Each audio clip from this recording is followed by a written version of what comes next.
आजकल पता है बहुत चल रहा है कि आप विंजर रहते हो ना, विंजर रह रहे हो आप, एक्सीडेंट ब्रैम्पटन में हो गया, कंपनी यार ब्रैम्पटन में they don't want any GTA drivers और स्पेशली न्यू ड्राइवर्स, क्योंकि वो हाई रिस्क हो रहा है उन कंपनीज के लिए, क्योंकि इतना ट्रैफिक हो चुका है ऑफिस में। गॉड फॉरबिड अगर कल को कुछ हो जाए, आप कितने बड़े एक्सपेंस में पड़ जाओगे, और एट दी एंड आप कुछ सेव करोगे और उस चीज़ का 30-35% लोग होंगे ब्रैम्पटन के, स्पेशली ब्रैम्पटन में इसलिए मेंशन करता हूँ, सॉरी कि कोई माइंड ना कर रहा है, उनके एड्रेसेस करेक्ट नहीं, उन्होंने पैसे सेव किया, एक्सीडेंट हुआ, दैट्स ओके, कोई बात नहीं, विंजर का क्लाइंट है, ब्रैम्पटन में एक्सीडेंट हो गया, है ना।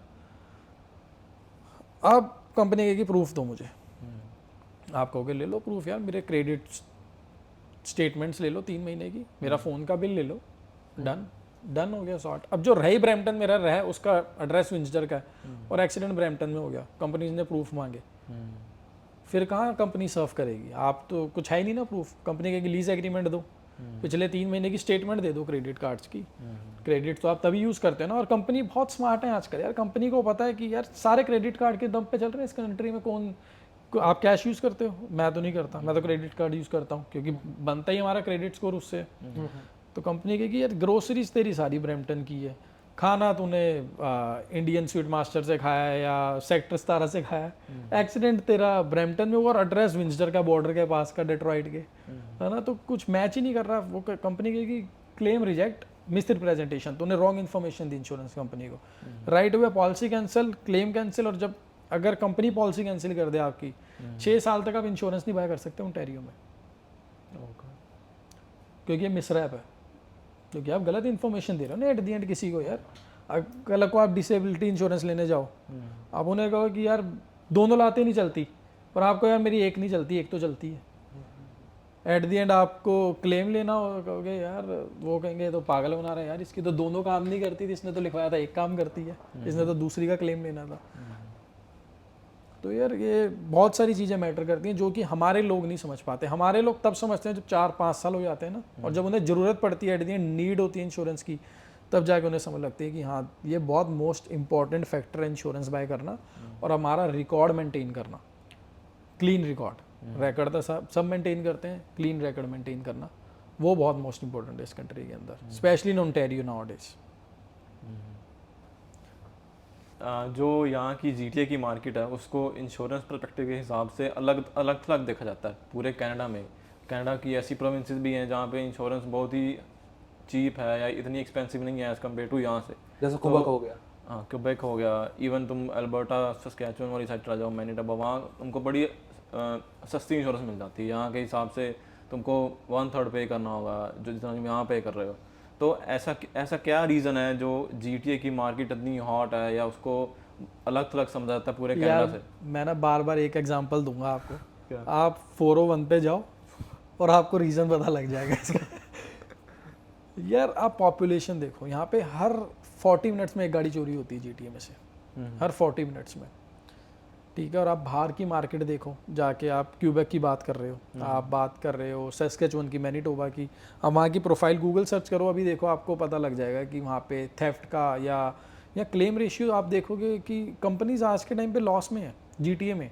कुछ कंपनीज तो ऐसी हैं कि they don't want any GTA drivers और स्पेशली न्यू ड्राइवर्स, क्योंकि वो हाई रिस्क हो रहा है उन कंपनीज के लिए, क्योंकि इतना ट्रैफिक हो चुका है ऑब्वियसली एट दी एंड। यहाँ पे अब जॉब्स नहीं रहेगी, जो गाड़ी लेता है they are driving, they are doing Uber Eats, Uber ride, Skip The Dishes, DoorDash, और सारे वो पार्ट टाइम्स तो करते ही करते हैं। I would say 35-40% of the GTA population, मैं भी रॉन्ग भी हो सकता हूँ, बट मुझे जहाँ तक लगता है जो न्यू इमिग्रेंट आता है ना 35-40%, उसमें से वो वीकेंड पे वो डन करते ही करते हैं, अपने एक्स्ट्रा टाइम में वो काम करते ही करते हैं। और ऑब्वियसली अगर आप ज़्यादा रोड पे रहोगे, इट्स मोर रिस्क, है ना, इट्स मोर रिस्क। तो वैंकूवर में भी कुछ ऐसा ही है क्या कि वहाँ पे भी एक्सपेंसिव है इंश्योरेंस, कि वहाँ की मार्केट को कैसे देखा जाता है? वहाँ की मार्केट को यार देखो, मेरा ना, क्योंकि टोरंटो का कंपैरिजन वैंकूवर से एक मेरे को लगता है फेयर नहीं, कहाँ फेयर है यार, आप पॉपुलेशन देखोगे कहाँ फेयर है, कहीं फेयर नहीं है। मतलब GTA कैसे? GTA बिल्कुल डिफरेंट है, आप पॉपुलेशन देखो ना, यहाँ की टोटली डिफरेंट है, यार आप बताओ कि कंट्री चलती कैसे है, पॉपुलेशन की उससे चलती नहीं चलती, तो सारी चीज़ पॉपुलेशन पे डिपेंड होती है। वैंकूवर एक सिटी होगी, उसके आसपास आप नियर बाय सिटीज़ देखोगे ना, सिर्फ एक वैंकूवर है ना, यहाँ पे टोरंटो है, हम उसको कंपेयर कर रहे हैं, उसके आसपास की सिटीज़ देखो, यहाँ पे स्कार्रो ले लो, मार्कहम ले लो, मिसिसागा ले लो, वॉन ले लो, ब्रैम्पटन ले लो, कितनी बड़ी बड़ी सिटीज़ हैं यार। इसमें 2-3 मिलियन तो एक सिटी में रह रहा बंदा इस टाइम पे। तो जैसे कि आप बात कर रहे थे, स्किप चलाता है हर कोई, 40% लोग चलाते हैं, जितना भी वो है परसेंटेज, तो उसमें कई लोग अपने इंश्योरेंस को बताते नहीं हैं कि वो स्किप चला रहे हैं, तो उसके क्या कॉन्सिक्वेंसेज होंगे? उसके कॉन्सिक्वेंसेज ये होंगे, अगेन आप कंपनी को राइट इन्फॉर्मेशन नहीं प्रोवाइड कर रहे। अगेन यार लोग पैसा बचाना चाहते हैं। देखो ना, आप न्यू स्टूडेंट, आप स्टूडेंट आए हो, आप कहोगे कि मैं नहीं बताता, चुपचाप कर लेता हूँ, मेरे $20-25 बढ़ जाएंगे। पर भैया 20-25 बचाने के चक्कर में एट दी एंड आपको ये नहीं पता कि आप कितने बड़े, अगर गॉड फॉरबिड अगर कल को कुछ हो जाए, आप कितने बड़े एक्सपेंस में पड़ जाओगे। और एट दी एंड आप कुछ सेव करोगे और उस चीज़ का रिस्क लोगे, एट दी एंड जब तक रिस्क चल रहा है, नहीं चल रहा तो फिर आपको तो वो झेलना ही पड़ेगा ना, एट द एंड अपनी पॉकेट से पे करना पड़ेगा जो भी होगा। और अगेन कुछ लोगों को नहीं पता, नॉलेज ही नहीं है इंश्योरेंस की, एट द एंड वही मैं आकर लोगों को 30-35% लोग होंगे ब्रैम्पटन के, स्पेशली ब्रैम्पटन में इसलिए मेंशन कर रहा हूँ, सॉरी कि कोई माइंड ना करे, है ना, उनके एड्रेसेस करेक्ट है ही नहीं, उन्होंने पैसे सेव करने हैं और वो अपनी जगह सही है, उन्होंने यार पैसे सेव करने हैं, है ना, बट जब बात आती है क्लेम की, उस टाइम पे भी फिर उन्हें ऑब्वियसली अपने माइंड में सोचना पड़ेगा कि हम कुछ गलत कर रहे हैं। अगर कल को इंश्योरेंस कंपनी कुछ गलत करेगी तो हमें चुपचाप बैठ के जो इंश्योरेंस कंपनी करेगी हमें उसको एक्शन को हमें एक्सेप्ट करना पड़ेगा, क्योंकि एट द एंड आपने पैसा बचाया ना। अब इंश्योरेंस कंपनी कल को पता लगेगा कि यार आप पैसे बचाने के लिए कर रहे थे, तो इंश्योरेंस कंपनी कहेगी ठीक है भाई, बाय बाय, हमने आपके साथ डील नहीं करना, आप किसी और इंश्योरेंस कंपनी के पास जाके डील कर लो। तो वो एक्शन के लिए आप रेडी रहो फिर उस चीज़ के लिए। एक उस चीज़ से ही और बात निकल के आती है कार थेफ्ट की। कार थेफ्ट किस तरह से एक जो जनरल बंदा है जो इंश्योरेंस बाय कर रहा है या जिसके पास ऑलरेडी इंश्योरेंस है, वो कार थेफ्ट में इन्वॉल्व हो जाता है, तो उसके क्या कॉन्सिक्वेंसेस उस बंदे को या ओवरऑल मार्केट के जो लोग हैं जो इंश्योरेंस मार्केट में प्रिवेल कर रहे हैं, उन पे क्या इम्पैक्ट आएगा उस चीज़ का? यार इम्पैक्ट देखो, एट द एंड पता है क्या आता है, इम्पैक्ट ना हर किसी पे पड़ता है, इम्पैक्ट सिर्फ एक बंदे पे नहीं पड़ता। कल को अगर आपकी गाड़ी चोरी होगी, इम्पैक्ट आपको, चलो मैं कहता हूँ माइनर सा पड़ेगा, इसकी गाड़ी चोरी होगी, इसको शायद माइनर सा पड़ेगा, मेरी चोरी होगी, मुझे माइनर सा पड़ेगा। जब ये एवरी डे की रूटीन होने लग जाएगी ना, और आप गवर्नमेंट की और इंश्योरेंस की नज़र में आने लग जाओगे कि गाड़ियाँ बहुत चोरी हो रही हैं, वो डायरेक्ट इम्पैक्ट हर किसी को करेगी। वो फिर आपको इम्पैक्ट थोड़ी करेगी, यार तेरी गाड़ी चोरी हुई थी मैं तुझे करूँगी, तेरा क्या इसमें लॉस है, तो मतलब तेरा क्या इसमें कसूर है ना, आपका क्या कसूर है या मेरा क्या कसूर है, किसी का कसूर नहीं है। फिर इंश्योरेंस कंपनी सबको कहेगी कि यार इट्स मेरे मतलब ना सर के ऊपर से जा रहा है ना, it's over on my head, अब मुझे प्राइजेस इंक्रीज करने पड़ेंगे। और अब इंश्योरेंस कंपनीज ने किया भी है, उन्होंने हाई थेफ्ट व्हीकल्स निकाले हैं कि अब ये गाड़ियाँ जो हैं इस पर $500 क्लाइंट अपनी जेब से इंश्योरेंस ज़्यादा पे करेगा। मैंने ऐसा भी सुना है, ऐसे भी कुछ एरियाज भी स्पेसिफाई कर दिए गए हैं कि ये रेड एरियाज हैं, यहाँ पे गाड़ियाँ ज़्यादा चोरी हो रही हैं, तो उस पर्टिकुलर पिन को पोस्टल कोड पे जो इंश्योरेंस महंगी मिलती है एज कम्पेयर टू बाकी से। बिल्कुल पोस्टल कोड तो बहुत मैटर करते हैं। एट द एंड देखो ना, मैटर ही पोस्टल कोड करता है, मेन पॉइंट तो यही है ना।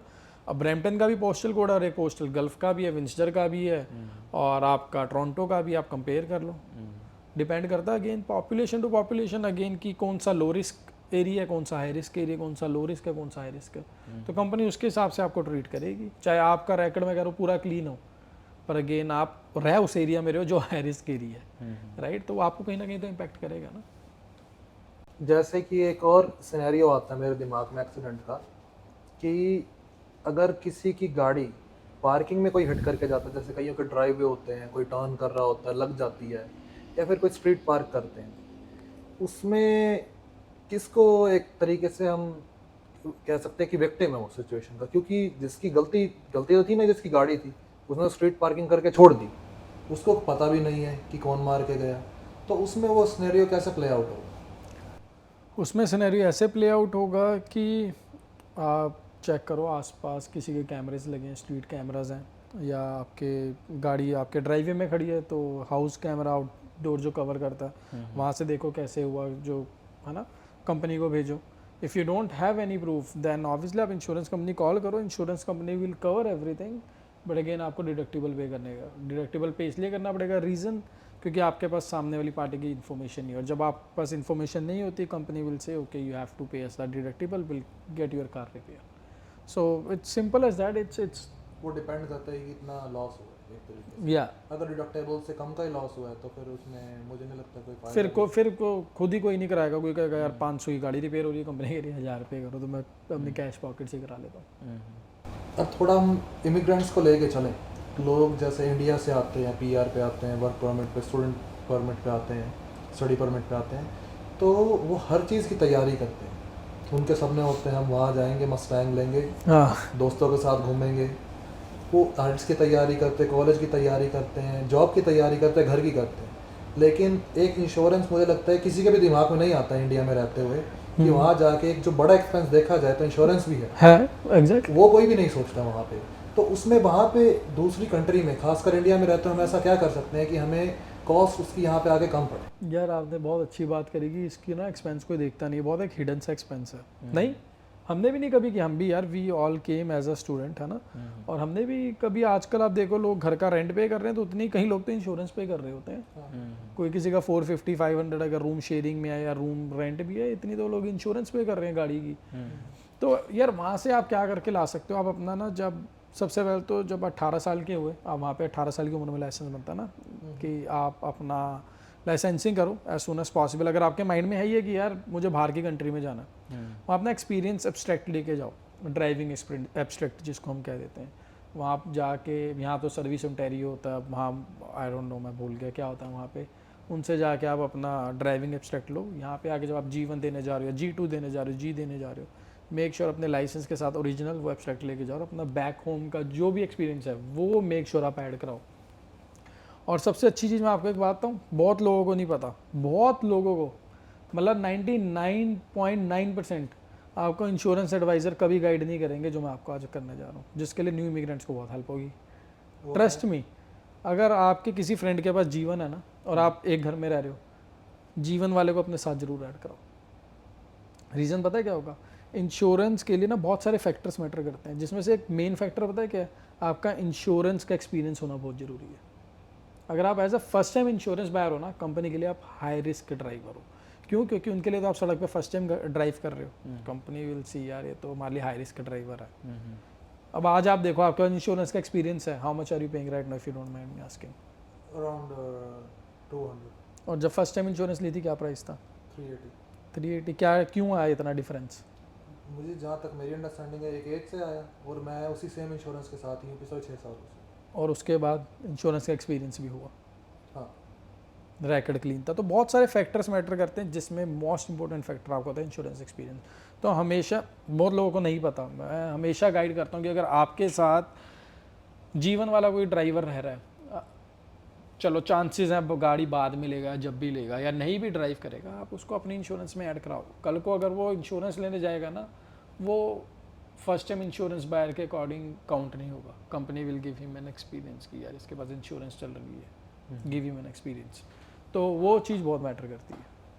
एक जो और बड़ा मेन क्वेश्चन है जो मेरे दिमाग में आ रहा है, जैसे एक कोई बंदा है, वो एक लेटेस्ट मॉडल की गाड़ी चलाता है जो कि 2022 के आसपास हो सकती है, 2021 के आसपास हो सकती है, लेकिन एक दूसरा बंदा है जिसने 15 साल पुरानी गाड़ी ले रखी है, वो उनकी insurance most of the time दोनों की सेम ही होती है। तो इसके पीछे क्या लॉजिक है कि भाई एक बंदे ने $5,000 की गाड़ी ली है कैश पे, वो भी उतनी इंश्योरेंस ही पे कर रहा है, एक बंदा है जिसने 2 साल पुरानी गाड़ी ली है $20-25 की, वो भी उतनी इंश्योरेंस पे कर रहा है। यार देखो, एट दी एंड ना, मैं इंश्योरेंस के बिजनेस में हूँ, है ना, तो मैं ये चीज़ कहना नहीं चाहता जो कि यार इंश्योरेंस कंपनी क्यों लॉस में जाएंगी, क्यों अपने आप को वो उस पर रखेंगी इस पोजीशन पे कि यार उनके पास बहुत सॉलिड रीज़न है। सॉलिड रीज़न पता है क्या है? आपने जाएगा 2021 2022, अब इंश्योरेंस कंपनी को कहोगे कि यार मेरी इंश्योरेंस इतनी एक्सपेंसिव आ रही है, वो कहेंगे आपकी रिपेयर कॉस्ट बहुत महंगी है। कि आपकी रिपेयर कॉस्ट बहुत महंगी है, कल को अगर एक्सीडेंट होता है आपकी रिपेयर बहुत महंगी है। अगर आप यही कहोगे यार आपकी गाड़ी 2009 मॉडल है, 2008 मॉडल है, तो इसकी इंश्योरेंस सस्ती होनी चाहिए, कंपनी कहेगी नहीं इस पे एक्सीडेंट बेनिफिट ज़्यादा लगेंगे। क्यों? क्योंकि इसकी रिपेयर कॉस्ट तो नहीं है, बट एट दी एंड अगर आप किसी के साथ कल को हिट करते हो गाड़ी पूरी डन, राइट? तो company always play vice versa. और सेफ्टी फीचर्स भी हो सकते हैं।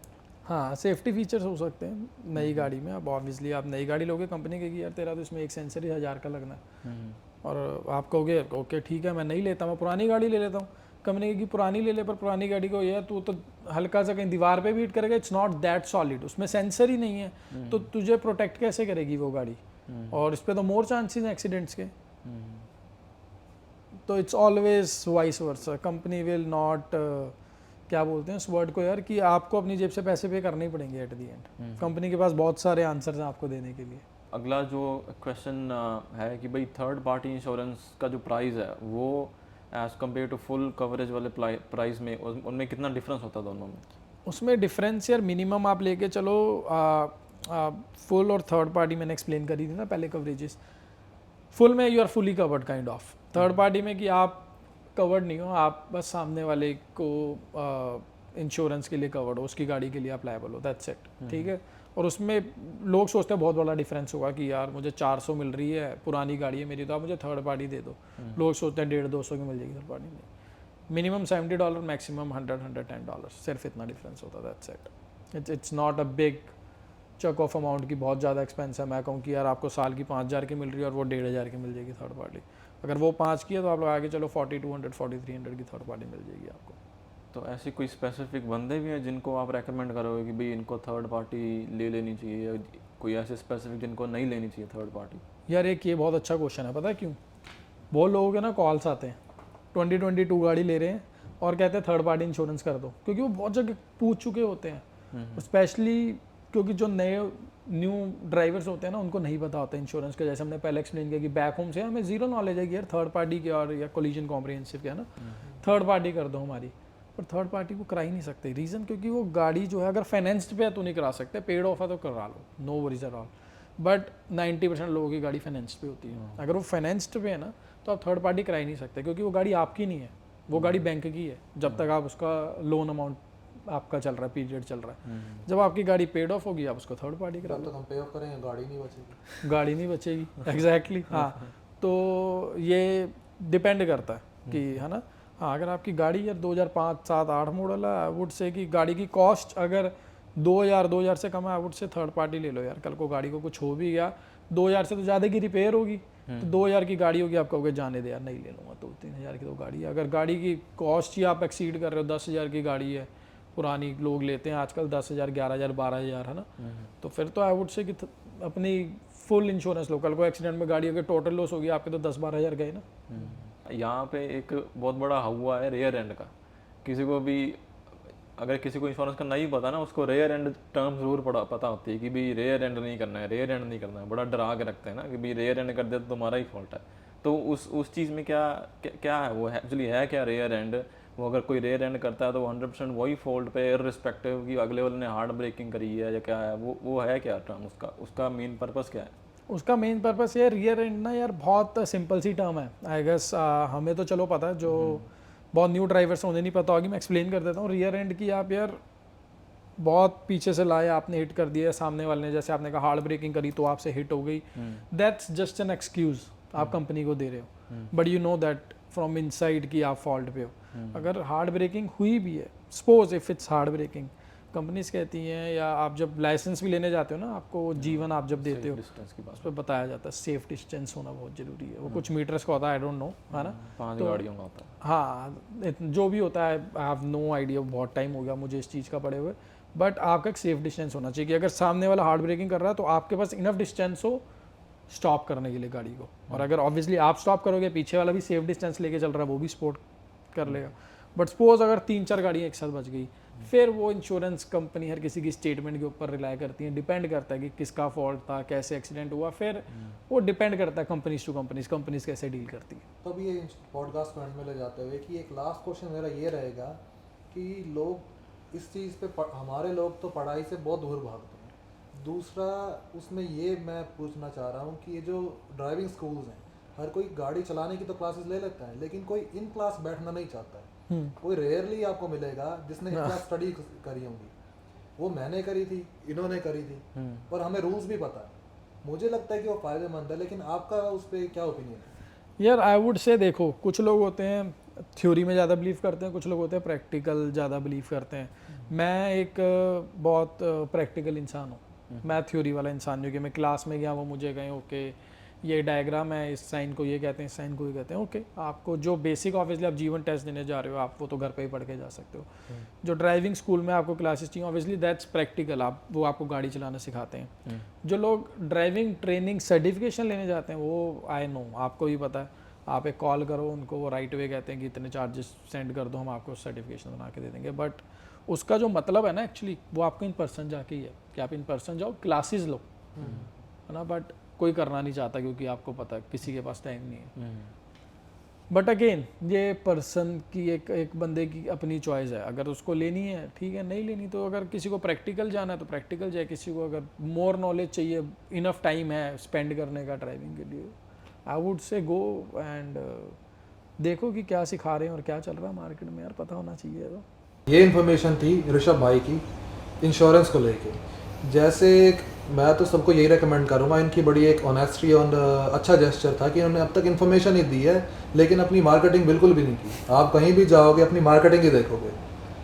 तो मैं ये कहूँगा, हेल्थ के लिए 911 है, कॉप्स के लिए 911 है, फायर के लिए 911 है, लेकिन अगर आपको इंश्योरेंस लेना है तो ऋषभ डाएंगे, नंबर उनके नीचे हैं, प्लीज़ इनको कॉल करके कोट लो और जानो कि इंश्योरेंस कैसे लेनी चाहिए। ये आपको सही एडवाइस करेंगे। Just give a call and get a quote. Thank you. Thank you.